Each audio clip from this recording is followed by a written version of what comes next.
Lawin Media Network, bringing to you the most relevant content across all platforms.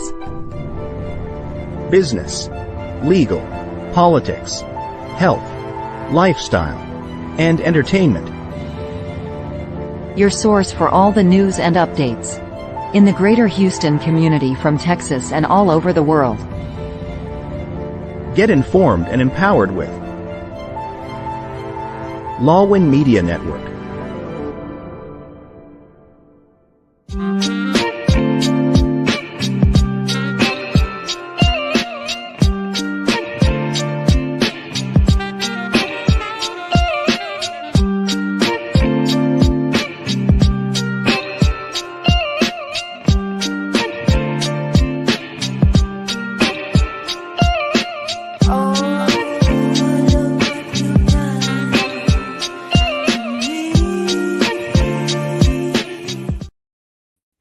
Good evening, everybody, and welcome to Pink Table Talk. I'm your host, Dr. Carly D., a doctorally prepared registered nurse, professional development specialist, mentor, educator, and community advocate.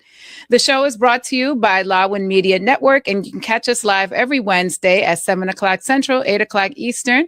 We're on Facebook Live, YouTube, Twitch TV, and on all podcast platforms. So welcome again tonight. We have another great episode ahead for you guys. Tonight, we're going to talk about a very serious and important topic that is very dear to my heart. We're going to talk about depression, mental illness, and anxiety. And so as somebody who herself has gone through episodes of depression throughout her lifetime, this is a very important topic for me that we need to discuss more, especially for the Black community, and especially for Black women. We're often portrayed as being strong, as being able to handle everything without, needing help or assistance from anybody. However, there are times when we do have challenges and we do have moments of weakness and we do need help. And it's now the time for us to embrace that so we can stop having to feel like we have to wear this cape and be the superhero all the time. We do need to have community. We do need to have unity and support from our families. And so I'm so happy to bring to you all tonight, Coach Kay. Hi, everybody. She's going to talk to us about her book called Behind the Mask.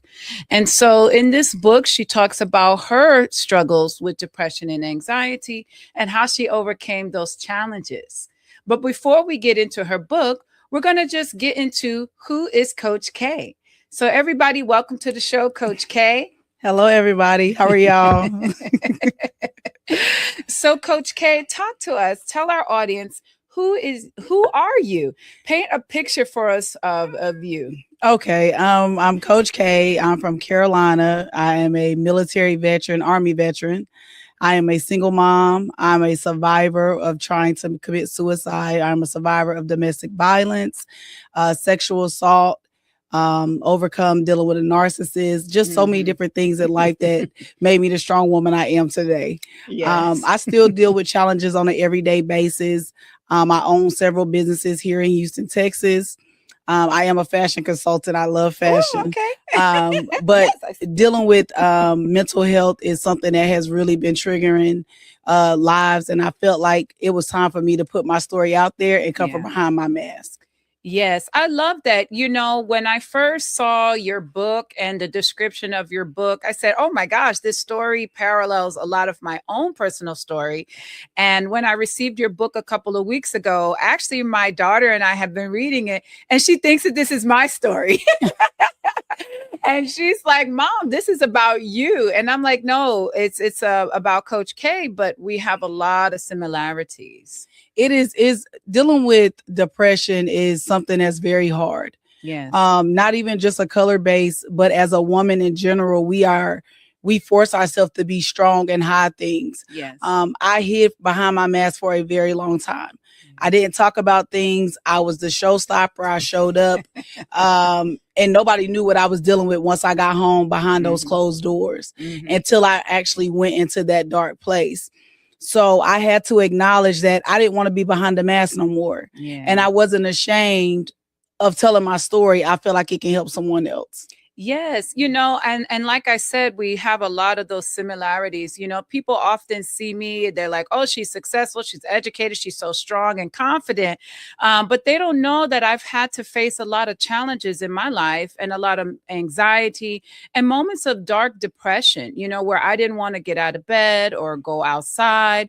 Times where I really struggled with even sleeping. But looking at me on the outside, people would never know. Right. And so just like you with sharing your story to help others, that's why I started Pink Table Talk. Was I had went through a period of time where I went through support groups, therapy, did a lot of reading and research. Right. And so once I went through my own healing journey, and I'm still on that healing journey, I decided to share with other people. But you do know, when it comes down to healing, and this is just for everyone that's listening, and this might touch someone, healing does not happen overnight. Yes. There's no time limit to it. There's no book that can solve it overnight. No medicine, no doctor. You have to put in the work. Mm-hmm. And sometimes us putting in the work, and sometimes it takes isolation. Yes. It takes you really going into a season of me. Yes. Putting you first. But the only way you can put yourself first is actually acknowledging, I'm ready to come from behind this mask. I'm not ashamed. I know I'm dealing with some things, and take the steps to get the help. Yes. I think we are often, like you said, you dealt with depression. My depression was very dark and deep. Yeah. I mean, from alcoholism, I would drink so much, but everybody knew me as that turn up person and fun. And, oh, she's running a business. She's being a mom. She's here and there.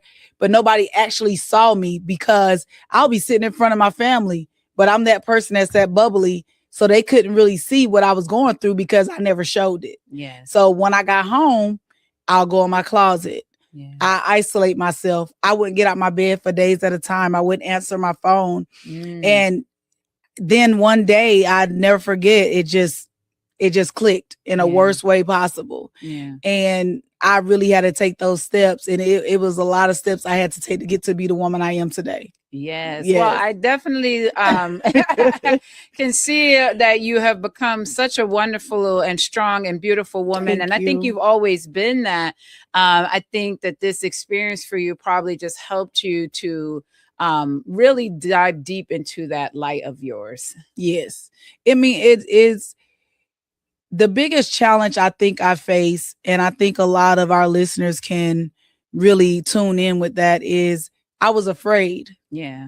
I was afraid of what you might think, they might think. Yes. Okay, is it okay? This boss lady, she this and that. But no, Kay had she on live trying to hurt herself. And it was so many things that I was afraid of that was going to backlash on me, losing business, money, friends, love, family, losing my kids. I'm a single parent of two beautiful daughters that I love dearly. Yes. But when I went through that time, I didn't see them. I didn't see anybody. At that time, I just wanted it all to stop. Yeah. Yes, ma'am. And it's unfortunate, a lot of people misunderstand depression, and they think, especially in our community, in the Black community, yes, they write it off a lot, because I even had struggles back in the 90s when I was a teen with depression, and my family, they didn't really believe in that kind of thing. At all. They say, oh, you're just a little melancholy. Oh, just get over it. Oh, just go out, just get over it. Right. And they don't understand that it's a lot deeper than that. And it's going to take a lot more than just telling somebody, oh, just get over it, or, oh, just go outside, or, oh, you have a lot to be grateful for. Exactly. You have a lot to be happy about. And it's not so much about us being happy about our lives or the things that we have. For instance, like you said, you have two daughters, you have a wonderful life, family, friends, but those aren't what is bothering us. It's not us having things, but it's about our own inner peace. The inner peace, I feel like sometimes we challenge the fact that we're afraid of that inner peace. We challenge the fact that what happens once we challenge that inner peace. What feel is going to do? Yeah. What are we going to feel? What's going to happen next? Yes. And we're afraid of that. We're afraid of what's next. Yes. And you can't be afraid of what's next. I tell anyone, take the time, have the conversations, have those difficult conversations. sometimes it's not even family that you need to talk to. It need to be a complete stranger that don't know nothing about you. and sometimes that works. And you might need to go sit on a couch, go to the river, whatever the case may be. Well, like you said, in the 90s, because I was talking to my grandmother about this, and she said she didn't believe when they were growing up, depression was not a thing. No. And she was like, baby, but I got your book. So I understand what you're saying. They're like, just go outside and play. just figure it out. You got a lot to be happy about. That's the biggest one. Yeah. Right. But they'll say, oh, but you're so beautiful. You got a lot going for yourself. Right. And it's like, those aren't the things that make people genuinely happy in this life and satisfied, and people often mistake depression as being like just us being sad. No, it's a whole internal turmoil. Right. And so that's not just about, oh, I'm happy because I can go outside, I can do this, or I can go to this party or whatever. It's more about having this complete satisfaction with oneself and a complete mental clarity. And then what happens if you don't have that complete mental clarity? Yes. And that takes a long journey. A long one. You mentioned something earlier about being afraid. I was on another show on Monday and they asked me, for some wisdom. And I said to people, one thing I heard growing up as a teenager was Joyce Meyer. She had a book called Do It Afraid. And that sentence alone encouraged me so much because I was the type of person who, I'm going to wait till everything lines up. I'm going to wait till I have courage, till I have bravery to do these things. And when she wrote that book about just do it afraid, I said, wow. The title itself. Yes. I said, you can actually move in that fear that you're feeling. And so when I started to go into, because I was so shy and afraid of social settings growing up, I was like, so I can go into a social setting afraid, nervous, worrying what they're going to think about me. Am I going to stutter? Am I going to say something dumb? Am I going to mess this up? Right. And so I was like, you know what? That's okay. Let me go with that feeling. And what I realized is when you step into that, it goes away.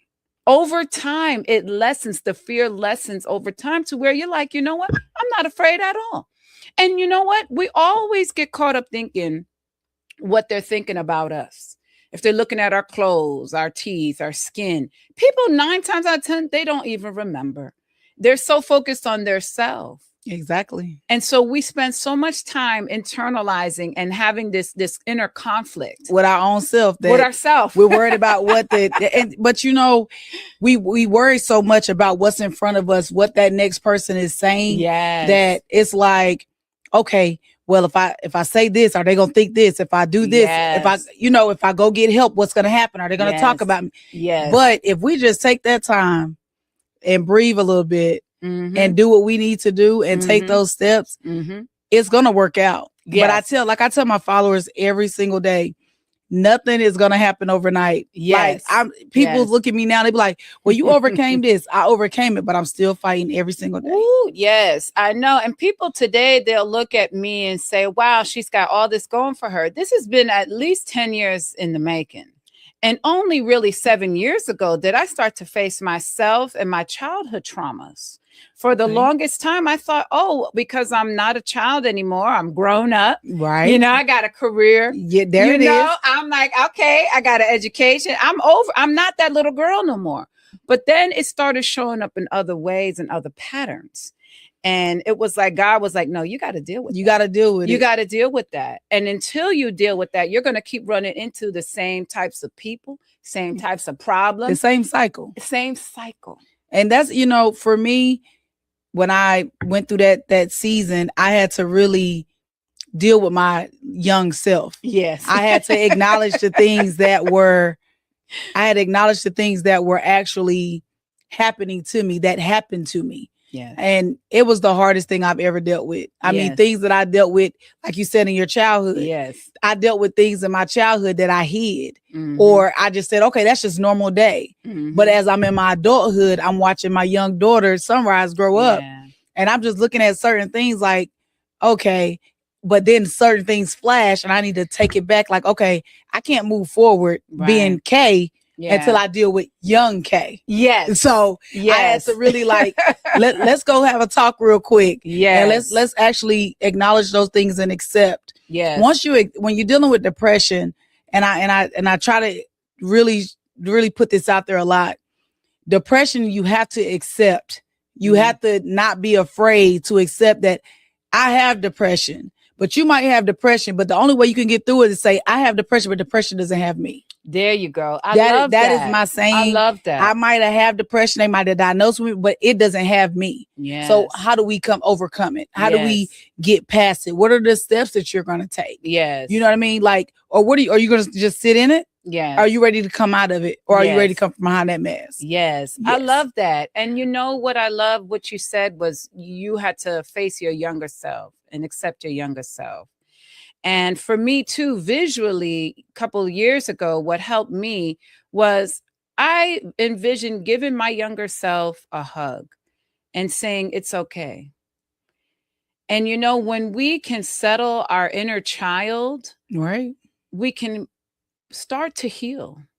Because it's often a wounded inner child, an inner child that might have felt rejected, not loved, abandoned. And once we can finally turn around, so to speak, and tell that younger self, it's okay now. You can rest. You're not in survival mode anymore. I think that's when the healing truly begins. It definitely begins with your younger self. I mean, like you said, I had to do that. I had to have that long talk with her. It sounds crazy to do it, but how can you move forward with being who you are now if you don't deal with what you were before? Exactly. You have to deal with your past, with you dealing with depression before you can move forward in it, because all you're going to do is it's going to be a repeated cycle over and over again. Exactly. Well, we're off to a great start, so stay tuned. We're going to go to our first commercial break, but come back and watch more with Coach Kay. In a world filled with fleeting moments, there's beauty waiting to be captured. My name is Christian, and I specialize in immortalizing your most precious memories. From elegant weddings to vibrant events and timeless portraits, I'm here to make every moment unforgettable. Let me tell your story through the lens. Contact me today and let's create magic together.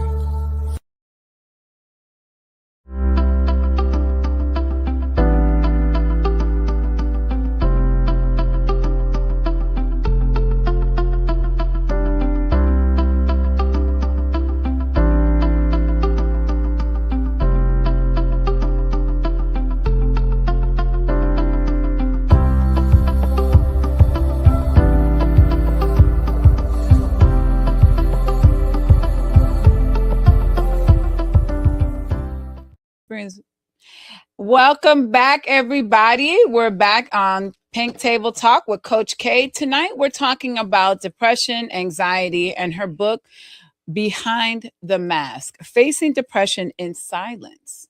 And so we've been having a great discussion so far, talking about our inner child, talking about facing our traumas, and also doing things afraid.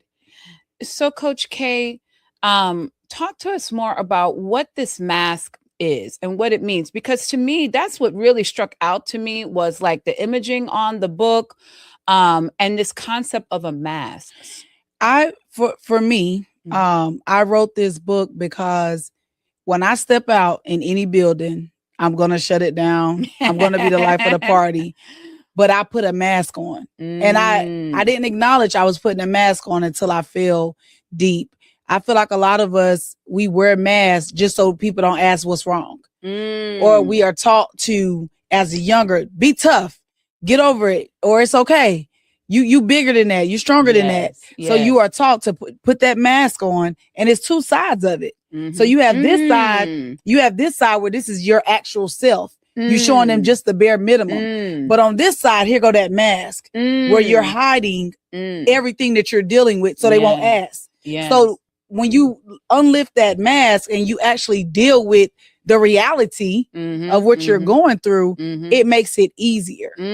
When you're behind that mask, no questions come. None of your business is out there. Nobody know that you're being an alcoholic or you're on drugs or you're facing depression or you're going through financial problems, a breakup, because you're putting that mask on around your family, your friends, your business partners. I mean, when I was doing it, nobody never knew what I had going on. I mean, I will put my heels on, put my suits on, and I'm ready to go. But once I got home, I'm off that mask, and nobody knew what I had going on until I actually did that cry out. I feel like we hide behind this mask all the time, and it's not. And I tell people all the time, it's not. You could be a millionaire and be behind the mask. You could be a pastor and be behind the mask, a doctor, a lawyer, whatever, because we all in some way deal with this depression. Yes. You know, for me, when I had read years ago about all the famous people that had suffered from depression, it made me feel better. You know, because a lot of them were successful, you know, famous celebrities, CEOs, engineers, people who invented things that changed the world. Right. And so it let me know that it's not so abnormal. It doesn't make you weird. It doesn't make you defunct in some way. And a lot of people feel that if you have depression or any mental illness for that matter, that you're broken. And no, we're not you damaged. Broken. You're damaged. Or you're crazy. Ooh, or crazy. Anything like that. Yes. And I say this to anyone that's listening right now. If you're facing any type of mental depression, anxiety, PTSD, ADHD, suicidal thoughts, or whatever the case may be, you're not crazy. It's not, you're not crazy. You don't have a mental problem. You just don't know how to deal with what you're dealing with. Yes, it's so true. And you know, last year, the World Health Organization, growing up, and then we started to learn more about depression.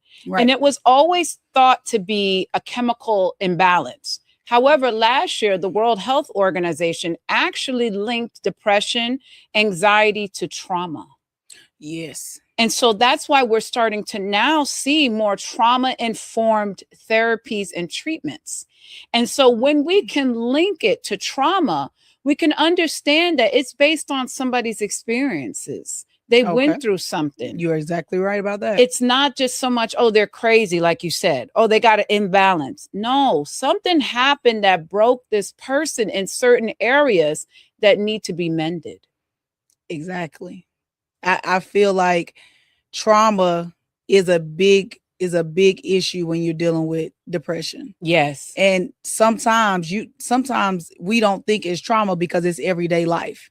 It's something that you were dealing with that you thought was okay as a kid, but when you become an adult, that wasn't supposed to happen to you. Yes. You wasn't supposed to go through that.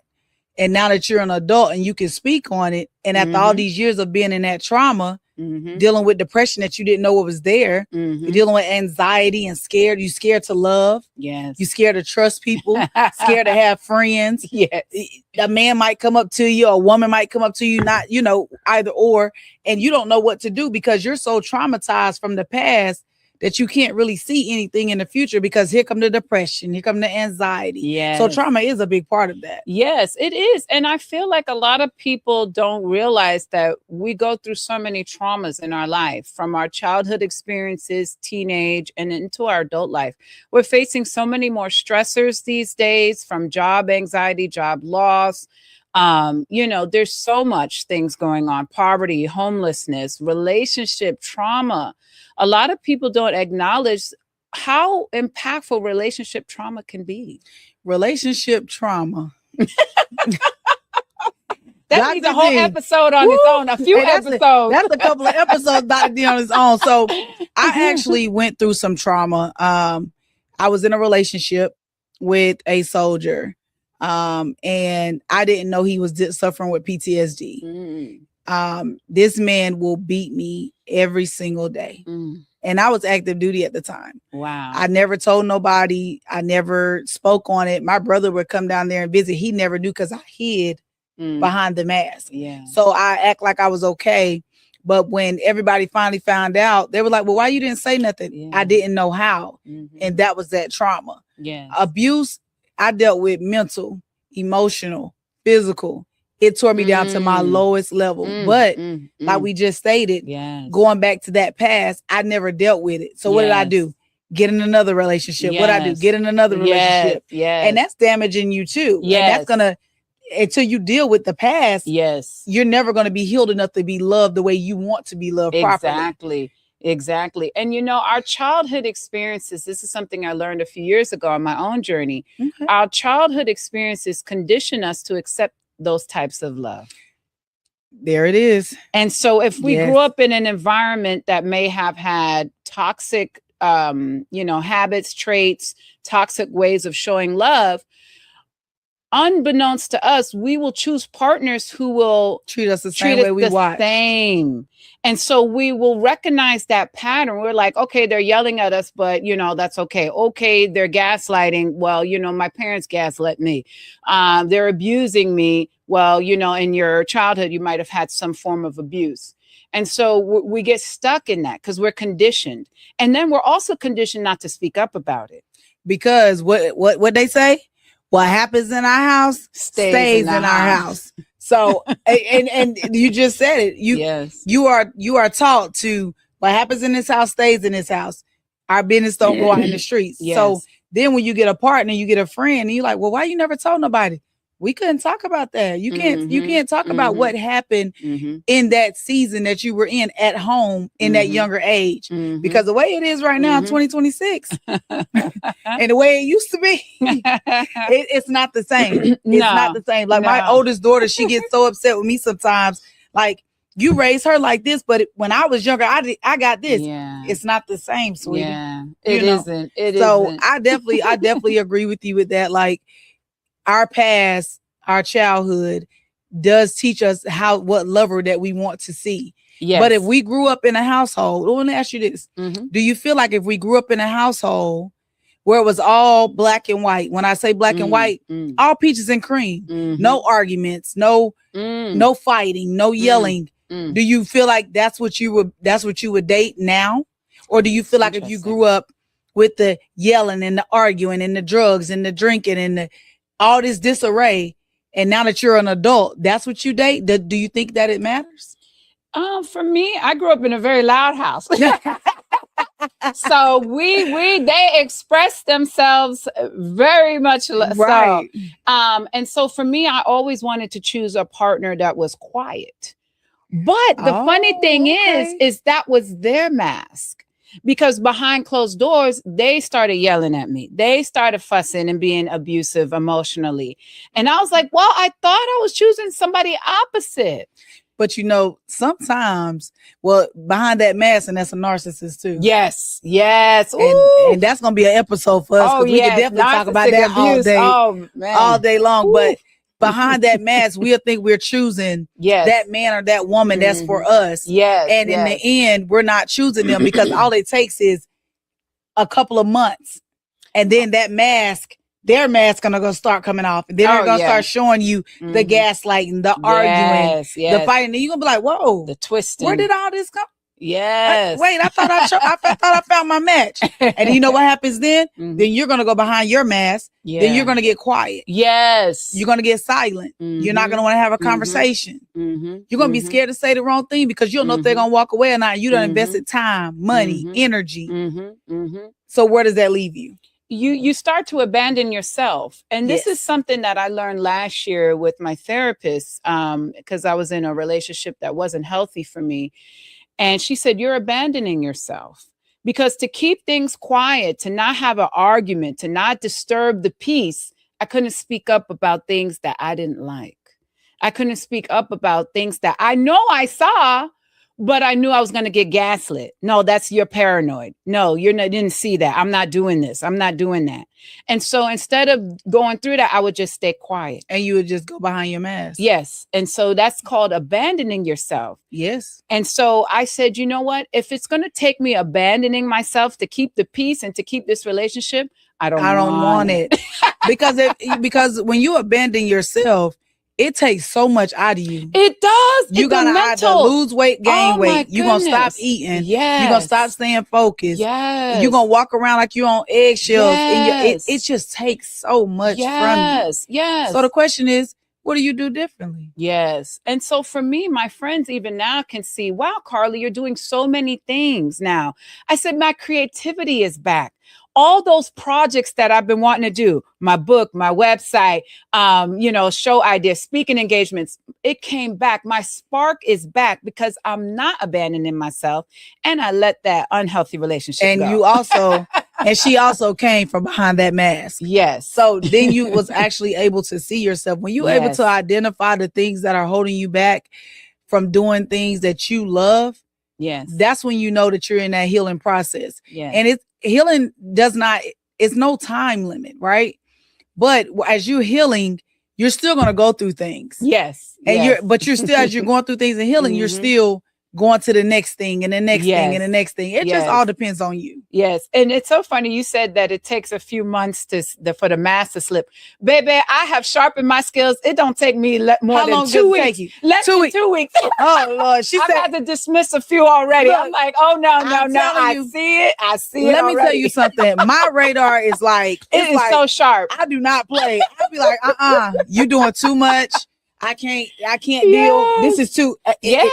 Look, the first red flag. I don't give them 2 or 3. Me neither. Because I used to ignore the red flags. And I'd be like, well, maybe if I do this, they'll change. Or maybe in a few months, once they get to know me more, we do a few activities, get more experience. We're not doing that. No. And it never would change. It would get worse. So now once I see that, I'm like, ooh, baby, I'm gone. Block, delete, block, delete. You're not aligned. You're not able to come. But you know what? A lot of us women and men, I think we both do that. We want to be with someone so bad that we will ignore those red flags. Yes. We will ignore them over and over and time again. Yes. We will paint them pink. As a pink table.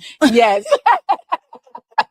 On that note, we're going to go on to our second break of the evening, but everybody stay tuned for more Pink Table Talk with Coach Kay.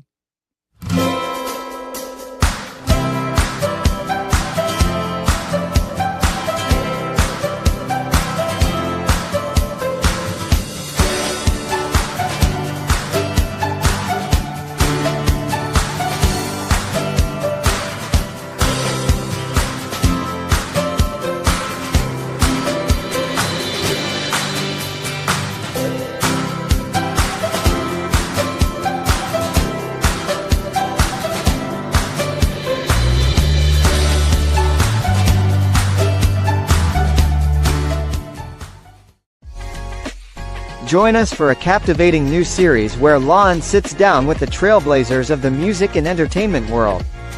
Discover the stories behind the faces and voices that shape our culture and community. We will bring you exclusive interviews with industry legends and rising stars. Behind the scenes insights and get a peek into the creative processes and personal journeys. Artists and performers and their upcoming shows and events. Stay tuned for more updates and sneak peeks. Follow us on social media and subscribe to our channel. For the roundtables, I'm still recording. All right. Oh, we have some comments from our audience. From Mimi De Vera, she says, but what if you can already see the red flag, but you're also expecting a child with him? I don't want my child to live in a broken home, but I can't sacrifice my peace too. Woo, that's a big heavy question. That's a lot right there, sweetie. Yes. And so with that, I would say, would you want your child to go through what you yourself are experiencing with this person? Because that's something that you have to think about for yourself, is if you are experiencing a lot of trauma and hardships with this person, it's going to be even 10 times more magnified with the child. And so it's better now to save yourself now and for your child's sake than to stay in an unhealthy situation, because what they're putting onto you, they're going to eventually put on that child too. And so you have to, as a mother, look after your child. And I would definitely say I went through that with my oldest. I wanted to stay because we had a child together. But in the end, what it wound up doing is putting some problems in that child that shouldn't have been there. You have to choose yourself first and make sure that you choose what's best for your child. Because if you already see those red flags now and y'all in the same household and the baby's not here, think about what's going to happen once that baby come. Is it going to get better? Right. Is it going to get worse? Are you going to stay longer? Or are you going to wait 18 years just to walk away after your child already experienced so much trauma? Right. And so, you have to protect yourself and your children. So, and this is the pivotal moment now. So it's a good thing that you're recognizing this now before it's too late. So thank you so much for your comment and your question. So Coach Kay, we were talking about red flags. Those red flags. We need one right about now. Just throw them on out there. Man, let me tell you. So, and so people, they'll think that I'm so mean and that I'm so dismissive, but no, I have to protect my peace. Look, I knew where she was going. Y'all, I just knew Dr. D was going. And I see it now so clearly. Like people, it'd be like 7 days, 11 days. And bye. But let me tell you something. I tell people all the time, I went through a season from November till now where I isolated. I changed my phone number. I didn't talk to nobody. And I only wanted people in my life that wanted to be there. Protecting my peace means everything to me. I'm not looking for nobody to lay up with me. I'm not looking for nobody to stress me out. I'm not looking for nobody with money. Yes. I'm protecting my peace. So them red flags. Oh, baby. I don't. Yeah. Like, why you not answering your phone? And like, nah, I'm not doing it. Yeah, or weird behavior. I can't. And that's also the Gemini in me. Gemini. Oh, you a Gemini? Yes. Once we start sensing it, we got like that sixth sense. We were like, this acting weird. She my daughter all day. My daughter's a Gemini. And baby, my daughter cut somebody off. Oh, yes. Our cutoff game is good. A lot of people tell me, they be like, you straightforward. You will you'll go cold turkey. I will. To protect my peace. Yes. I can't, you're not about to disturb my peace where I'm stressed out. I just got me a little bit of hips and legs. You're not about to take that.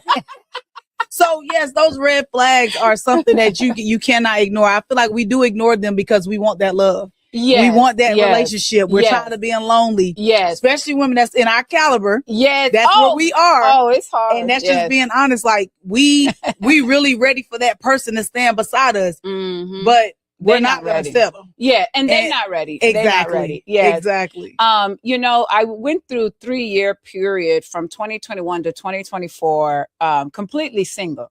And it was the first time in like a long time that I have really been by myself. Because normally after a relationship, I'm jumping into the next. But it's when I started to recognize that pattern, like, hey, I'm dating a lot of unhealthy people. So I spent 3 years really, truly alone, not talking to nobody, nothing. And just spent that time working on me and loving me and accepting me. And I went back into the dating pool in 2024. It's crazy out here. Let me tell y'all something. This dating pool right now in 2026, baby, we need to write a book about that. It's coming. It's coming. I got part 2 of my book coming out. I tell people all the time, like, this book has put me in places and put me in front of men that I ain't expect to be in front of, but I also got to pay attention because sometimes I be so blinded by those red flags, and I'm like, okay, you suited and booted. Okay, you might have some.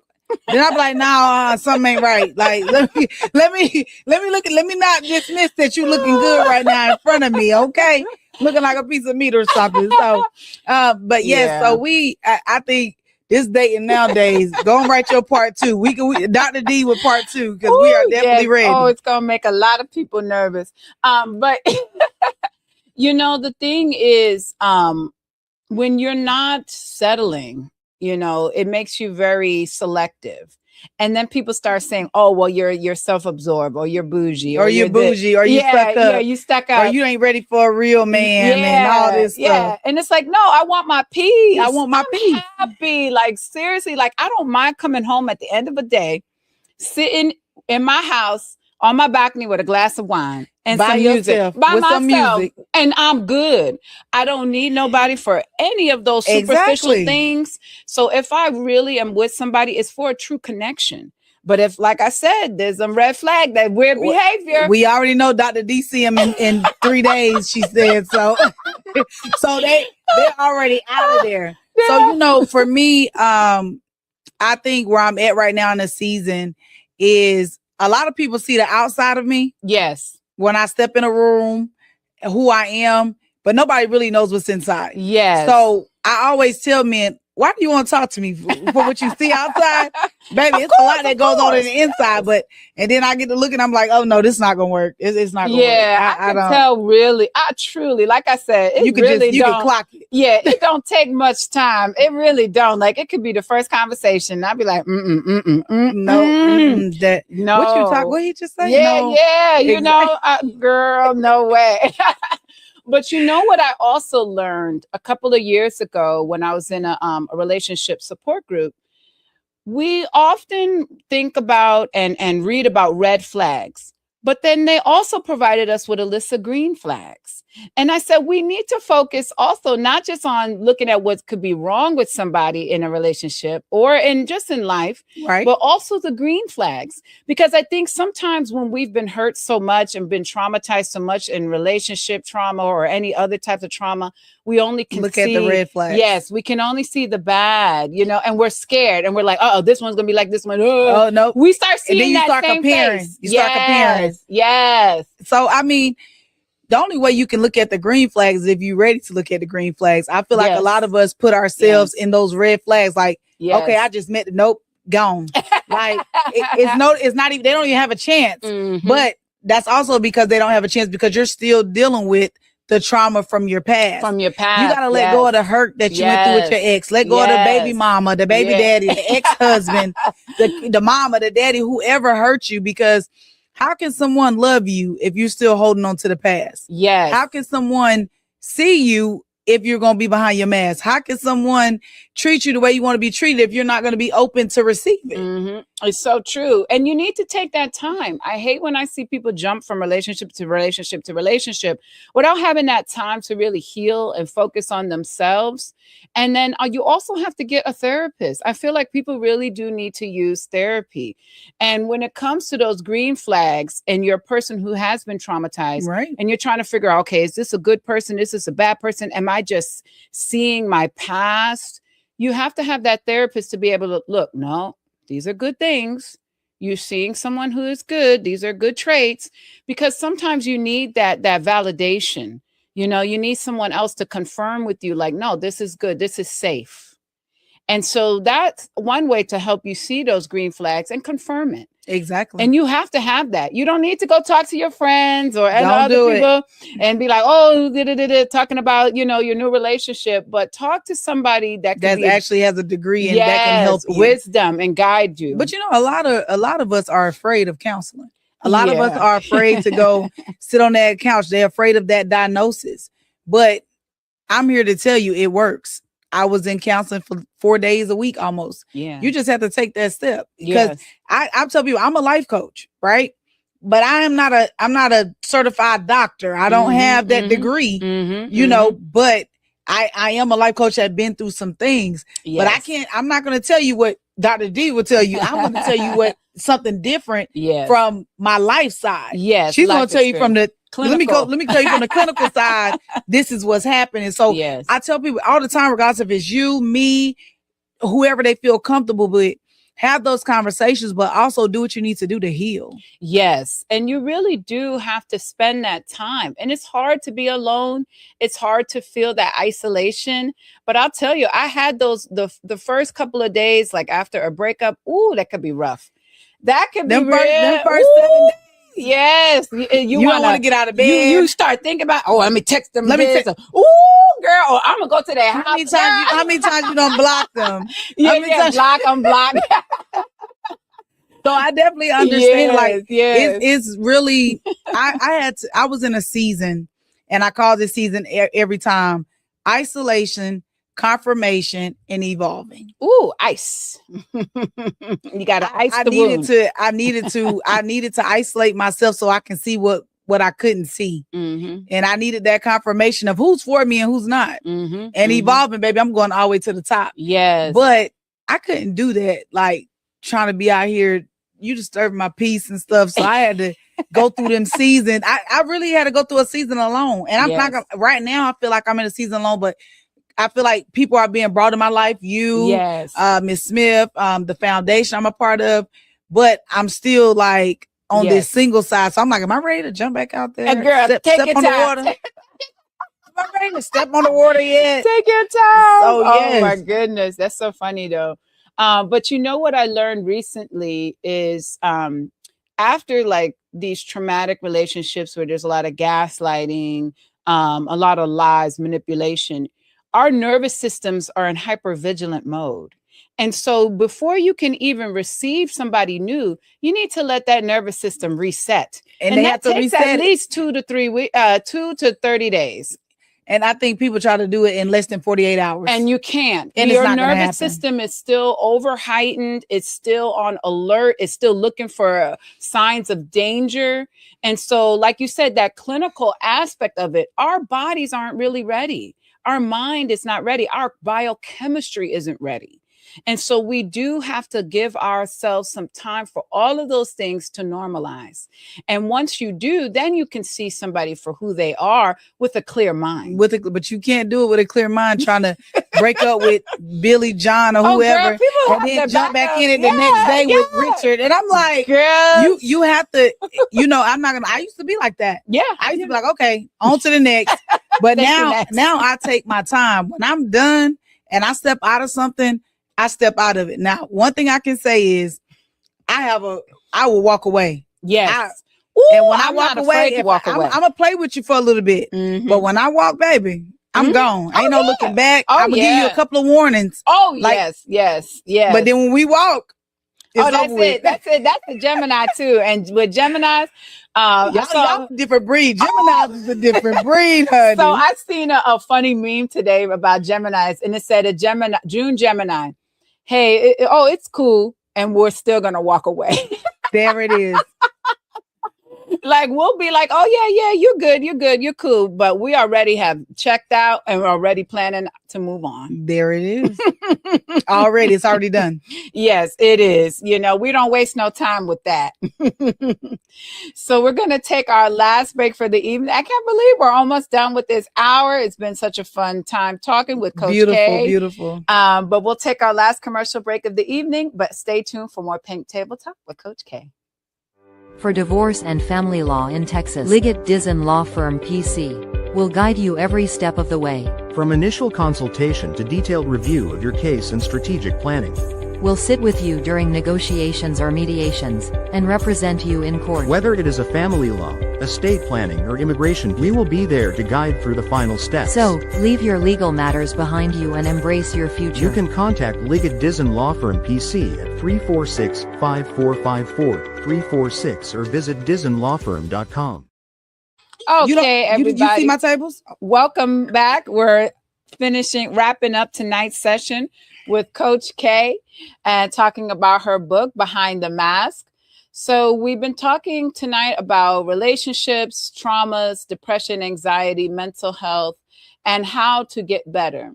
So Coach Kay, talk to us now. How did you get out of your depression? Are you still on your journey, or what did you do to help get you here today? I had to make the biggest decision of my life. I had to accept the fact that I needed help.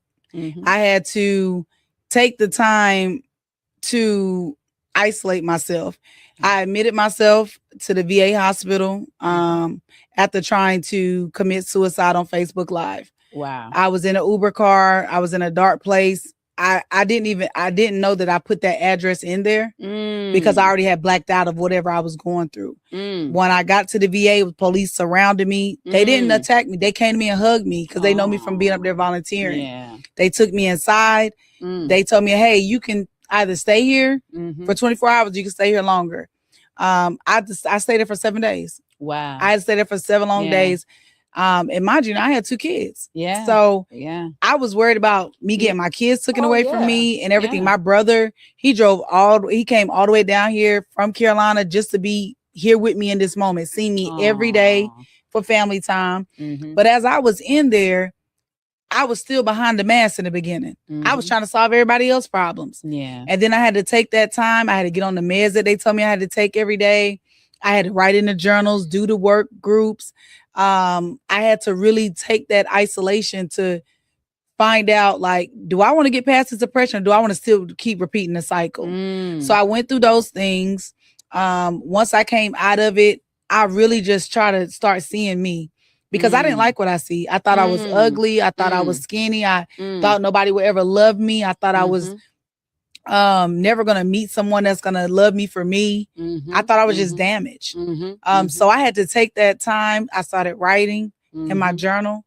I started trying to be more of a mother, because when I went through this depression, I isolated from everything. And I stopped those duties. So right now I can say I'm not in that place no more. But like I said, it doesn't happen overnight. So I still see some traits and some things. And when I see it or I see it creeps up, I admit it to myself. Before I wouldn't do it, I'd be afraid. But me being on this journey of helping everyone else is really helping me heal faster because I'm not afraid anymore. Yes. You know, I really like that, that you said that you dive into it, you know, and one thing that has helped me and that I tell other people is, if you do have your days where you feel down and you're depressed, take that day. Don't fight against it. Feel everything that you're feeling. Feel that sadness, feel those emotions. Because when we try to suppress it, all we're going to do is prolong that hurt. So take that day, whether you need to take a day off from work, sit at home, eat your snacks, whatever. But then the next day, get back up and get out and try there. it again. And that's what, you know, I tell a lot of my followers, don't sit in it. Don't sit in for too long. Don't sit in it. Like, actually do the work. Yes. Okay, you're depressed today. You might wake up tomorrow morning. You might say, you know what, Kay, I just don't feel like doing it today. I'm not in the mood. I'm not feeling it. Take that day. But that don't mean you take the next day and the next day and the next day, because once you sit in that depression, everything in your life changes. Like, you losing money, you losing time, you're not going to work, you're not dealing your daily duties with your kids. Everything stops. It's okay to take a day. When dealing with depression, sometimes you got to take a day. Yes, you really do. And I feel that if we take regularly the time to take care of ourselves, have our self-help, our mental health day, is like I say, take that PTO, use those days, go sit. I take myself out to lunch sometimes, and I'll sit in the park, or even sometimes just taking a nice drive where I clear my head. But that's that me time that I do need, because then it helps me to be able to do everything that I am doing. It makes me feel refreshed, re-energized, and recharged. And I just wanted to say to you, how brave of you to admit yourself in the hospital 7 days. I've taught mental health clinical rotation, so I've seen what those hospitals look like. And that's not. And you know, the VA hospital is a little bit different from regular hospitals, because we're soldiers, we're this, we're that. But when I was there, they didn't treat me as if I didn't have a problem. They actually dealt with it. And I was excited. I was excited for my journey outside. They gave me a safety plan. And make sure when you're dealing with depression, put a safety plan in place. Put a safety. It's not a bad thing. It's really not. But in order for you to put these things in place, you got to first be ready to come from behind your mask. I have accountability partners. I have certain people that I have in my life that can tell when I'm hiding something. They're going to call me out on it real quick. Like my sister, my older sister, Nakia, I love her so much. She will call me out on the phone 6 o'clock in the morning, like, no, get up out that bed. Nope, we're not doing that today. And I use her as my accountability partner. Miss Smith, she just came into my life, but I use her as accountability partner. Like, no, okay, what's wrong? Come on, talk to me. Get it off your chest. Deal with it. The only way you can get through depression is you have to have people around you that are going to be a support system. Because if not, me and you could be dealing with depression today. You don't have that support system. You deal with it by yourself. You're going to go right back into it. It's going to repeat the cycle. It's so funny you mentioned that, because I think you texted me one morning not too long ago, and you was like, everything's going to be okay. And you had no clue. I was going through some stuff. You texted me back. You was like, hey, thank you so much. So I can feel it sometimes when people are around me. Sometimes you just need that text message, that pump it up, like, hey, it's going to be okay. It's going to be all right. And I try to, you know, in this season that I'm in right now, a lot of people might feel me being distant. It's not that I'm being distant towards you. I'm giving certain people access to me. Yes. And that's also yes, dealing with depression too. Stop giving people access to you that don't deserve it. And you know what I also learned too is you have to be selective with your energy and what you put your energy into. For me, I don't have time to put my energy into drama. I don't have time to put my energy into trying to figure out, is this person really down for me or not? My energy needs to go into everything else that I'm doing, the things that I'm purposely driven for.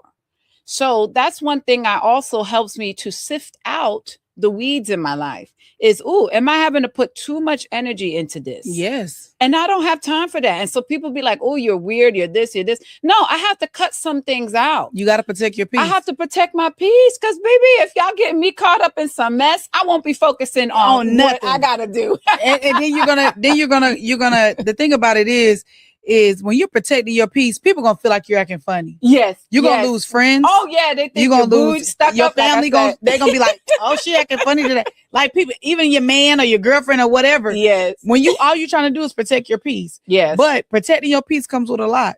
When you protecting your peace, sweetheart, you're gonna lose friendships. Oh yes. You might lose a contract on a job. Oh, you might lose that potential man because you like, you got a flag and he might just have one flag. Oh yes. There's a lot of people definitely talking about me because they think, she thinks she this, she thinks she that. But no, baby, I had to protect my peace because without that, I wouldn't be doing all the wonderful things that I'm doing now and helping all the people around the world that I am. Do you feel like now that you're protecting your peace, you're in a lonely phase? Yes. Absolutely. That's where I'm at okay right now. That. I'm so happy. Like you don't understand the peace of mind. I sleep well at night. I'm not crying over any losses. Right. And I have peace. I can sleep in my bed. And you know what always has helped me from instead of jumping into a relationship or tolerating somebody else being with me is I have peace at night. It's quietness. Sometimes in the middle of the night, I wake up and I hear nothing. And that to me, that is some peace right there, baby. That is priceless. Y'all, she said she wake up in the midnight, don't hear nothing. That is some peace right there. I ain't worried about, they said this to me earlier. Who's texting their phone? What did this do? Where are they at? Going off? Girl, Instagram going off? Yes, I ain't got word about it. They said this. No, my mind is at peace and I have that stillness and I love it. When you find that place of peace, I think for me, I'm lonely on when I try to protect my peace. I lost a lot of friendships. Yeah. I lost a lot of people that I thought saw something in me, were there for me, ride or die, no matter what. Mm-hmm. But in the losing of that, I gained a better relationship with my family. Yeah. My baby sister, my older sister, my older brother, my mom, still working on that, but we gonna get there. Yes, it just takes time. Yeah. My oldest daughter, working on that. I'm just taking steps to get better, to be a better woman, number one. Yes. And stay from behind that mess. Yes. I mean, it was a fear for me for a long time, a very long time. I was like, what are people going to think? Like, oh my God, they're going to think I'm crazy. When I did that Facebook Live and try to, take my life on Facebook Live, I was so worried about who was gonna talk about me? Are they gonna think I'm crazy? Is the guy I'm talking to gonna walk away? I was in a dark place. A very dark place. Aww. Yeah. Well, I'm so glad that you've gotten out of that dark place and that you are on your journey to complete emotional healing and wellness. Thank you. Your story is definitely very inspiring for me. And even like I said, my daughter was reading your book and she's like, wow, she understands it. A lot of people, I have got so many videos, inboxes from followers saying your book helped me. Yes. Like, are you talking to me? Yeah. Because in the first 2 chapters, are you talking to me? Yeah. And I said, I'm just giving a story, but it's my true story of what I went through. Yeah. And I also, what I got coming right now is a workbook to my book. Ooh, so that workbook stay tuned. That workbook is very, very powerful. Yes. It's going to be out March 7th. So it is coming. That is actually my brother. May he rest in peace. DeBray Goss, that's his birthday. So for me to celebrate him, I want to put that workbook out. And that workbook is the things that we talk about right here. Yes. And even if you don't have the book, that workbook is going to help you through everything. Ooh, that's wonderful. I can't wait. Y'all better grab that y'all book. Hold on to it. And if y'all don't have my book, please, y'all can purchase it on my website, follow me on social media. It's available. Even if you feel like you got somebody you want to bless, just send me an inbox. I have no problem with sending someone a book as well. Yes. I have blessed so many people with my book. Yes. Especially the youth. Yes. I am in the process now of doing a lunch and learn. So it is amazing. This book is, I hope that one day that I'm sitting on Steve Harvey's couch or, telling, more people about depression, because like I said, what we see, what they see right now, they didn't know I was going through this. Yeah, they don't know. Exactly. Well, thank you so much for coming You're on so today welcome, and sweetie. Thank sharing you. your journey with us, sharing your wonderful book. You guys definitely catch her book and the new workbook coming out in March. It's been an absolute pleasure. I thank you so much, and I wish you all the much success and continuing your healing in the future. Thank y'all so much for having me. I appreciate it. Well, that's it for tonight, guys. Thank you all for tuning in. Be sure to watch us every Wednesday live at 7 o'clock Central, 8 o'clock Eastern, Lawin Media Network. We're on YouTube, Facebook, Twitch TV, and all podcast platforms. Y'all have a wonderful night.